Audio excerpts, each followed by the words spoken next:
Bienvenue, continuons notre voyage dans le passé et revisitons l'actualité de l'arcade aux États-Unis en septembre 1979. Bonjour.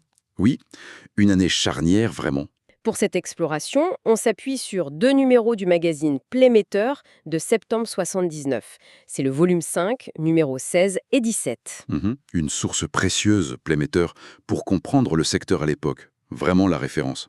Notre objectif aujourd'hui, comprendre l'état de l'industrie, identifier les acteurs clés, la concurrence, Qui était rude, on le verra.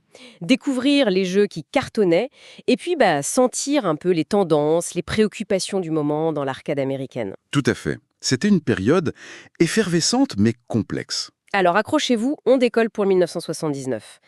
Par quoi on commence? L'état général de l'industrie. Ouais, commençons par ça. Septembre 79, on est en plein boom. Playmater titrait même, de façon assez parlante, Oh, the shape we're in. Ah oui, la forme éblouissante dans laquelle nous sommes, ça donne le ton. Exactement. Et les chiffres le confirment, la production de flippers et de jeux vidéo, elle a doublé aux États-Unis entre 76 et 78. Doublé? Carrément, hein. Ouais, on est passé d'environ 125 000 machines produites en 76 à près de 200 000 en 78. C'est énorme. C'est une croissance spectaculaire. Bon, il y a eu un petit trou d'air en 77, on est redescendu à 110 000, mais le rebond en 78 était vraiment fort. 200 000 machines en un an, et le jeu vidéo là-dedans, ça représentait quelle part? J'imagine que ça montait fort. Ah oui, clairement. En 78, le jeu vidéo, c'était déjà à peu près 40% du total.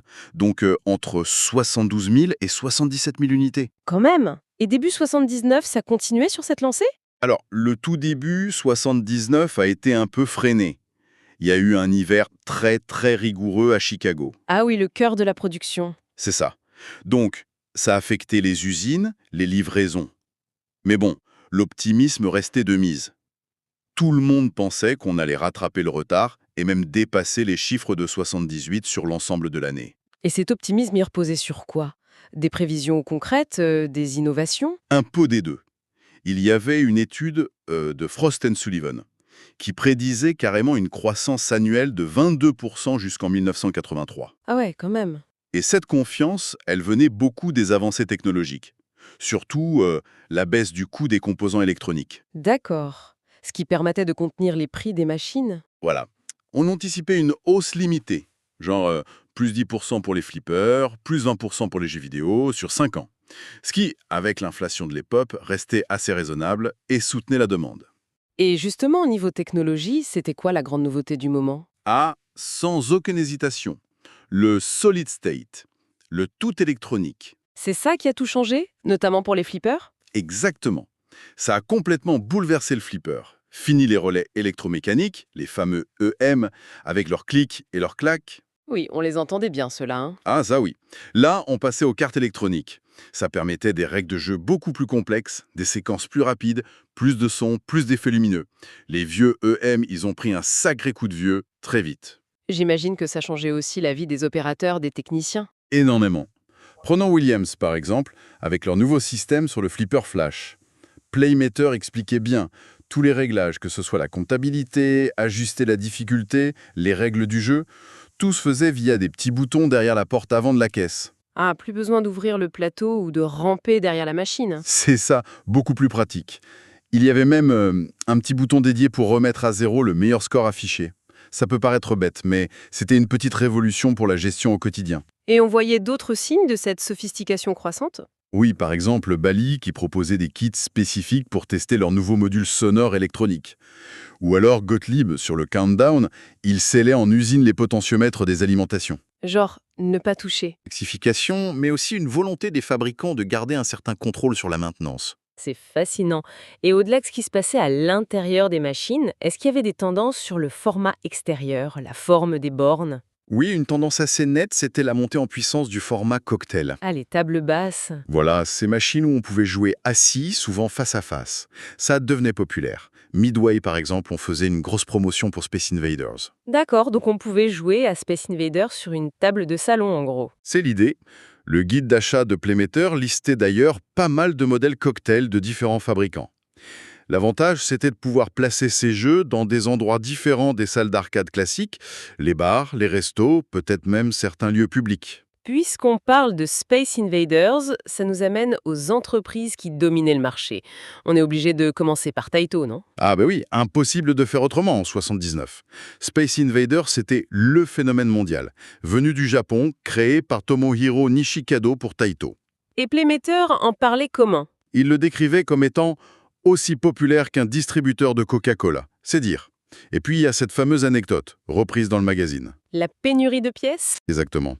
La légende dit que le jeu a causé une pénurie de pièces de 100 yens au Japon. Bon, c'est sûrement un peu exagéré, mais ça montre l'impact incroyable du jeu. Et aux États-Unis, ça se passait comment? C'était Taito qui produisait directement? Non. Aux États-Unis, c'est Midway qui avait décroché la licence de fabrication et de distribution. Et Midway, il faut le rappeler, c'était une filiale de Bally. D'accord. Et le succès était au rendez-vous? Phénoménal aussi. En septembre 79, Playmater rapportait que Midway avait déjà sorti plus de 25 000 bornes de Space Invaders. Et on s'attendait à ce qu'il batte le record historique d'Air-Hockey. Air-Hockey, c'était combien déjà? C'était un jeu électromécanique de Brunswick qui avait atteint les 33 000 unités. Donc dépasser ça, c'était énorme. Certains estimaient même que Taito au Japon en avait produit le double. Des chiffres fous pour l'époque. Donc Midway était vraiment un acteur majeur grâce à cette licence. Mais il ne faisait pas que ça, j'imagine. Non, bien sûr. Le guide d'achat de Playmakers listait d'autres jeux Midway. Il y avait Seawolf 2, une suite qui passait à la couleur, c'était notable. Clowns, un jeu un peu plus ancien mais toujours demandé. Spacewalk, Bowling Alley. Et comme on disait, ils étaient très présents sur le format cocktail. Un autre nom qui revient souvent dans ces numéros, c'est Sega. Quelle était leur place en 79? Sega était en pleine montée en puissance. Ils avaient fait une grosse acquisition l'année d'avant, en octobre 78. Ils avaient racheté Gremlin en Distries.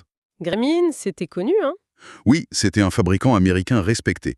D'ailleurs, Gremlin continue à sortir des jeux sous son propre nom, même après le rachat. Par exemple, Head On, qui était décrit comme leur premier jeu multiphase. Multiphase, ça veut dire quoi? Plusieurs niveaux. Oui, c'est ce que ça laisse entendre, une sorte de progression dans le jeu, ce qui n'était pas si courant. Et Sega, sous la marque Sega Enterprises, venait de déménager ses bureaux à Los Angeles. Ils affichaient des résultats financiers en forte hausse, ils commençaient vraiment à peser lourd sur le marché américain. Ils importaient du Japon et produisaient aux US via Gremlin, c'est ça? Exactement, une double stratégie. Et Playmater notait même une petite info intéressante. Sega envisageait de distribuer au Japon le prochain jeu d'un plus petit fabricant, Meadow Games, un jeu appelé Warp Speed. Ça montrait leurs ambitions internationales. Intéressant.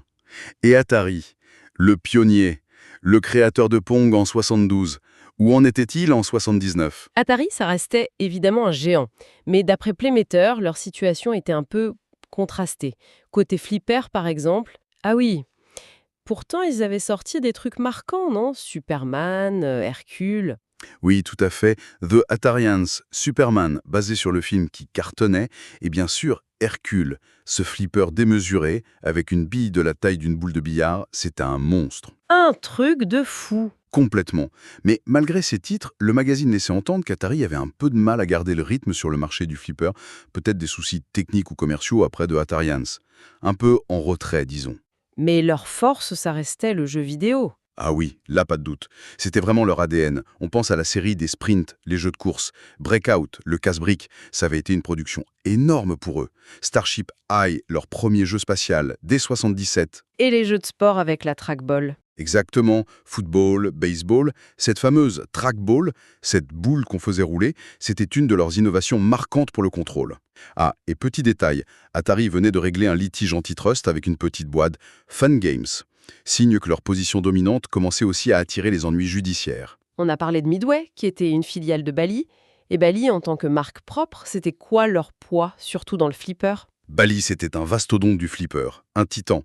Leur catalogue 79, c'était une avalanche de hits, souvent basés sur des licences très fortes.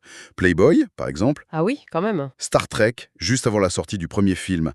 Kiss, le groupe de rock. Ils ont aussi lancé leur premier flipper super size, plus large que la norme. Paragon, un classique absolu aujourd'hui. Et ils avaient bien négocié le virage de l'électronique. Très bien.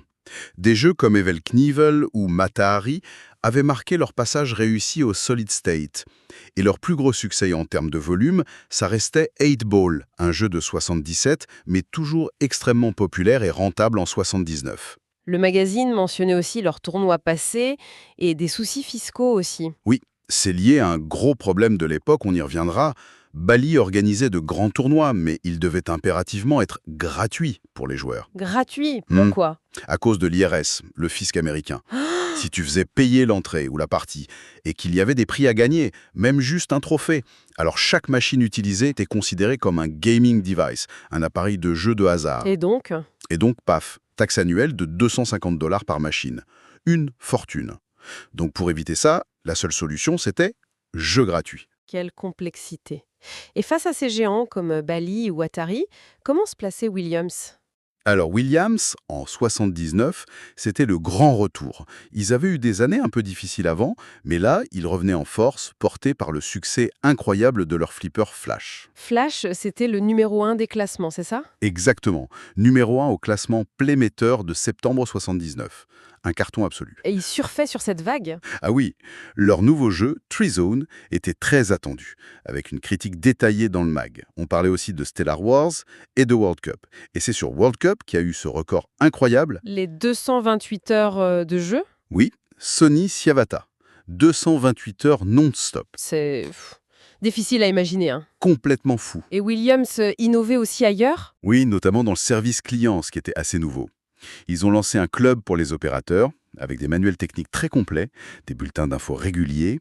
Ils organisaient même des séminaires techniques dans tout le pays, animés par leurs propres ingénieurs. C'était malin pour fidéliser et aider leurs clients. Intéressant. Et les autres grands noms historiques du flipper, comme Gottlieb ou Stern, toujours dans la course? Oui, oui, toujours bien là. Gottlieb continuait à sortir des flippers très populaires. Countdown, Cléopatra, Sinbad, Joker Poker, Charlie's Angels, Pinball Pool. Charlie's Angels, encore une licence. Oui, ils étaient forts là-dessus aussi. Et une particularité chez Gottlieb, c'est que beaucoup de ces jeux étaient encore proposés en deux versions.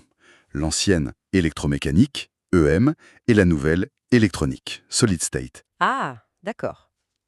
La transition n'était pas finie pour tout le monde. Non, ça montre qu'il y avait encore un marché pour les EM, ou des opérateurs qui préféraient cette technologie, peut-être plus simple à réparer pour eux. Et Stern Electronics. Très actif aussi. Stern était dirigé par Sam Stern. Playmeter interviewait d'ailleurs leur designer vedette, Steve Kirk. Il venait de sortir Stars et le tout nouveau Meteor. Le magazine mentionnait aussi Dracula, Trident, Hot End et le dernier-né, Magic. Magic, c'est celui où il fallait épeler le mot M-A-G-I-C. C'est ça, M-A-G-I-C. Un objectif classique mais efficace. Bon sang, ça fait un paquet d'acteurs majeurs. On a Taito, Midway, Bally, Sega, Atari, Williams, Gottlieb, Stern. Et encore, ce n'est pas tout. Il y avait aussi Exidy. On se souvient d'eux pour Death Race, le jeu de voiture qui avait fait scandale quelques années plus tôt. Là, ils sortaient Starfire, un jeu en couleur avec un siège cockpit et Crash. Il y avait aussi ceux avec les graphismes vectoriels, non? Oui, Cinematronics et sa filiale Vectorbeam. Des jeux très reconnaissables comme Space Wars ou Barrière. Et puis des plus petits, Meadows Games, avec Gypsy Juggler, même si leur maison mère, Holosonics, était en difficulté financière. Il y avait aussi Ramtech, Gameplan, Allied Leisure. Sans oublier les autres machines qu'on trouvait dans les mêmes endroits. Exactement. Les fabricants de jukebox comme Rockola, Seaburg, Raw. Les fabricants de billard, Brunswick, Valley, United Billiards. Et même le baby-foot avec Tournament Soccer qui s'exportait bien. Toute cette cohabitation créait un écosystème, mais aussi une concurrence féroce. On comprend mieux pourquoi Playmater parlait de tactiques impitoyables. Oui, cutthroat tactics. C'était un marché en ébullition, avec des opportunités énormes, mais une bagarre constante pour obtenir les meilleurs emplacements pour ces machines. Mais attention, cette effervescence, elle cachait aussi des problèmes de fond assez sérieux. Ah oui, lesquels? Le magazine en parlait ouvertement? Oui, et c'est ça qui est passionnant dans ces vieux numéros. Ils n'hésitaient pas à mettre les pieds dans le plat. Il y a un article qui m'a marqué, titré « A House Divided ». Une maison divisée? Ça vise qui? Ça pointait du doigt un énorme manque d'unité dans l'industrie, surtout chez les opérateurs, ceux qui achètent les machines et les placent dans les bars, les salles, les bowling. C'était vraiment le chacun pour soi. Et ça avait quelles conséquences concrètes, cette division? Mais une concurrence que l'article qualifiait de négative. Pour décrocher un bon emplacement, certains opérateurs n'hésitaient pas à casser les prix, à offrir des commissions énormes aux propriétaires du lieu. Parfois 60-70% des recettes. Ah oui, il ne reste plus grand-chose pour l'opérateur. Exactement. Ou alors, ils accordaient des prêts très importants au lieu. Résultat, leur propre marge bénéficiaire s'effondrait. Elle passait de 50-60%, ce qui était considéré comme normal, à parfois seulement 35-40%. Et avec l'inflation et le coût des machines qui augmentaient, ce n'était juste pas tenable. Un autre grand thème qui ressort souvent, c'est l'image de l'industrie. Ça semblait être un vrai problème. Un problème récurrent, profond et très lourd à porter. Il y avait une perception très négative dans le grand public, et surtout dans les médias. L'industrie des coin-up, des machines à pièces, était encore très associée au crime organisé, aux syndicats, aux activités illégales. Même en 79, avec l'arrivée du jeu vidéo. Oui, l'image avait du mal à changer.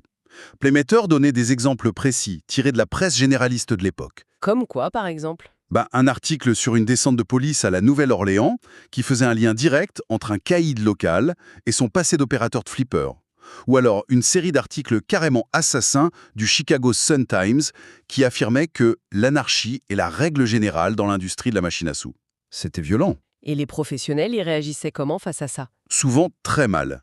Le magazine parlait du Hit the Dirt Syndrome. Le syndrome je me planque. C'est ça. Le réflexe de faire le mort, de ne surtout pas protester, de peur d'attirer encore plus l'attention négative ou les foudres des autorités. Et même quand la presse était positive, c'était souvent pour vanter les machines elles-mêmes ou l'ingéniosité des fabricants. Mais les opérateurs, eux, Ils restaient les méchants. ils restaient souvent dépeints comme les types louches qui possèdent les machines, pour reprendre les mots d'un avocat cité dans un article. C'était très difficile à vivre pour beaucoup d'entre eux. Et à cette mauvaise image s'ajoutaient des problèmes très concrets au niveau légal, fiscal. Ah oui, énormément. Les licences pour avoir le droit d'opérer, les taxes sur chaque machine, c'était souvent exorbitant. Et surtout, ça variait énormément d'une ville à l'autre, d'un État à l'autre. C'était un vrai casse-tête. Playmater donnait des exemples. Oui, il publiait des listes détaillées, et c'était parfois hallucinant. L'exemple de la Nouvelle-Orléans, encore elle, était frappant. Pour être opérateur, il fallait payer une licence de 1 000 $. Ensuite, 50 $ par flipper pour la ville, encore 50 $ par flipper pour l'État, plus 10 $ de taxes locales d'amusement, et ce n'est pas fini. Il fallait aussi payer la taxe foncière sur la valeur des machines, environ 20 $ par jeu. Mais c'est un cumul énorme. Ça tuait la rentabilité, non? Ça l'a plombé sérieusement, oui. Et au-delà des taxes, il y avait encore des interdictions pures et simples dans certaines zones. Des lois anti-flipper, encore en 79. Oui, des lois qui dataient parfois des années 40 ou 50, quand le flipper était considéré comme un jeu de hasard et interdit. Et puis des règles de zonage complètement absurdes. L'article House Divided, cité comme Bridge dans le Massachusetts, interdit d'avoir 2 flippers à moins de 500 pieds, 150 mètres, l'un de l'autre. C'est délirant. Complètement.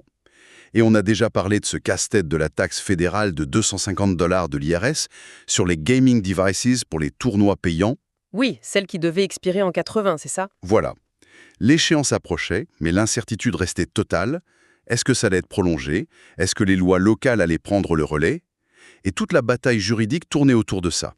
Faire reconnaître le flipper comme un jeu d'adresse, skill, et pas de hasard, chance, c'était crucial pour échapper à cette classification de gaming device et à sa taxe punitive. Et il y avait encore d'autres soucis. Oui, on peut ajouter les problèmes de droit d'auteur pour la musique diffusée par les jukebox, avec le Copyright Royalty Tribunal, ou encore des litiges fiscaux locaux, comme en Virginie, où le fisc voulait taxer 100% des recettes brutes d'une machine avant même le partage entre l'opérateur et le propriétaire du lieu. Un cauchemar administratif et financier permanent. Face à tous ces défis, l'image, les taxes, le manque d'unité, quelles solutions étaient envisagées? Il y avait des appels à l'action dans le magazine. Oui, très clairement. C'est aussi ça qui est intéressant. Le magazine relayait de nombreux appels à l'unité, à l'organisation. Le besoin d'avoir un lobby national fort, capable de défendre les intérêts de toute l'industrie à Washington et dans les capitales des États, revenait sans cesse. Il n'y avait pas d'association nationale? Si, il y avait la MOA, l'Amusement and Music Operators Association. Mais elle était critiquée, notamment dans une interview assez percutante de Millie McCarthy, une opératrice reconnue. Elle disait quoi? En gros, elle reprochait à la MOA de trop se focaliser sur les jukebox, son origine historique, et de ne pas assez se battre pour les jeux d'amusement, flipper et vidéo, qui étaient pourtant devenus majoritaires mais qui concentraient aussi les problèmes réglementaires. D'accord. D'autres pistes étaient évoquées? Oui, l'idée de créer une base de données centrale. Pour recenser toutes les lois, les règlements locaux, la jurisprudence, l'objectif, c'était que chaque opérateur ou petite association locale n'ait pas à réinventer la roue et à payer des fortunes en frais d'avocat à chaque fois qu'il y avait un problème. mutualiser l'information et la défense juridique. Et sur l'image? Ben là, la recommandation, c'était de sortir du bois. Faire un gros effort de relations publiques, communiquer positivement, s'impliquer dans la vie locale, faire des dons de machines à des œuvres de charité, organiser des événements ouverts, montrer un autre visage de l'industrie, quoi. Les interviews de Roger C. Sharp. Le grand défenseur du flipper comme jeu d'adresse. Exactement. Mais aussi celles de Millie McCarthy et de Steve Kirk, le designer de Stern. Elles insistaient toutes là-dessus. Il faut arrêter de se cacher, il faut communiquer, il faut améliorer cette image désastreuse. Et est-ce que la technologie pouvait aussi apporter des solutions aux problèmes quotidiens des opérateurs? C'était une piste. Playmeter présentait par exemple un système appelé ITS, International Totalizing Systems. C'était quoi? En gros, un système portable d'acquisition de données. C'est-à-dire, L'opérateur ou son employé passait sur chaque machine avec ce boîtier. Ça enregistrait automatiquement les compteurs de pièces, donc les recettes. Ça permettait de suivre précisément combien rapportait chaque machine, de contrôler le temps de travail des collecteurs et donc de mieux lutter contre le vol interne qui était un vrai fléau. ah oui, je vois. Et ça permettait aussi de fournir des relevés clairs et indiscutables aux propriétaires des lieux, ce qui améliorait les relations. Et enfin, ça aidait à mieux gérer la trésorerie, une réponse technique en quelque sorte à certains des problèmes économiques et de confiance de la profession. C'est fou, comme ces vieux magazines donnent une image vraiment riche, complexe, vivante de cette époque. Il y a aussi des détails plus légers, des anecdotes qui sautent aux yeux quand on les lit. Oui, c'est ça qui est génial. Le record de Sonny Siavata sur World Cup, les 228 heures, c'est juste surréaliste. On se demande comment c'est physiquement possible. C'est clair. Et j'ai été frappée aussi par la prédiction de Roger C. Sharp sur la fin du free play, la partie gratuite qu'on gagnait au flipper. C'est assez visionnaire, non? Il anticipait déjà la suite. Tout à fait. Et son raisonnement était purement économique. Il disait, voilà, le coût des machines augmente, on parle de plus en plus de faire passer le prix de la partie à 50 cents, peut-être grâce à la nouvelle pièce d'$, Suzanne B. Anthony, qui venait de sortir. Oui, Dans ce contexte, offrir une partie gratuite complète, ça représente une perte de revenus de 50 cents, ça devient trop cher pour les opérateurs et les fabricants. Donc il imaginait qu'on irait plutôt vers des récompenses différentes, une extension de temps de jeu, un bonus en cours de partie, une bille supplémentaire peut-être, mais plus la partie gratuite systématique. et il a eu raison en grande partie. Oui, c'était une anticipation assez juste de l'évolution des mécanismes de récompense dans les jeux d'arcade. On trouve aussi bien sûr les classements des jeux les plus populaires du moment dans Playmeter. Indispensable. Et en septembre 79 donc, sans surprise, Flash de Williams caracolait en tête des flippers, devant Superman d'Atari et Playboy de Bally. Et côté vidéo, suspense. Suspense intenable. Bon, évidemment, Space Invaders écrasait absolument tout. Il n'y avait pas photo. Ce que j'aime aussi, ce sont les descriptions techniques dans les critiques des nouveaux jeux. Ça nous plonge vraiment au cœur de la création. Oui, quand ils expliquent les différentes zones de score sur le plateau de Trizone, ou qu'ils précisent qu'il faut épeler MAGIC sur le Magic de Stern pour avoir le spécial. Ou quand ils détaillent les innovations de Paragon de Bally, comme la vallée des démons, les cibles tombant alignées, ou la cascade, une rampe avec des cibles dessus, ça donne envie d'y jouer.